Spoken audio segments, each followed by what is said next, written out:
اللہ تعالیٰ نے اوپر تلے 7 آسمان بنائے.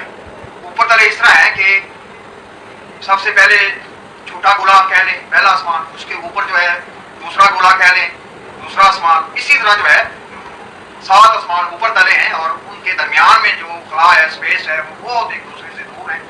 تو جیسے کل میں نے کہا کہ النحل سورت جس کی آیت نمبر جو ہے 67 ہے، اس میں اللہ تعالیٰ نے کہا ہے کہ البتہ پھلوں میں بہت بڑی نشانیاں ہیں عقل مندوں کے لیے.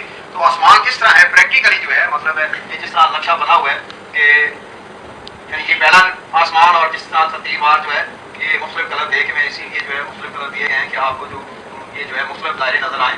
تو ہم نصف جو ہے کائنات کا جو ہے دیکھیں تو وہ ہمیں یہ ایسے گول نظر آئیں گے، مگر یہ حقیقت جو ہے نصف دوسرا ساتھ مکس ہو تو پھر جو ہے ایسے گول گولے کی طرح جو ہے ہم 7 آسمانوں کے تحفظ میں جو ہیں. تو یہ 7 آسمان پھلوں میں کیسے نشانیاں ہیں؟ تو یہ پیاز کے برت جو ہے یہ بھی پھل ہے.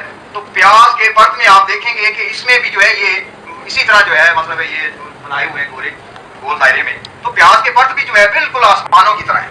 آپ دیکھیں ان میں بھی جو ہے یہ اللہ تعالیٰ نے نشانیاں دی ہیں کہ آسمان جو ہے اوپر تلے اس طرح بنائے ہوئے ہیں. یہ تو پھر ساتھ ساتھ جڑے ہوئے ہیں مگر آسمان جو ہے ان کے درمیان خلا اور ایک بہت بڑا فاصلہ ہے جس کو ہم پیمائش نہیں کر سکتے.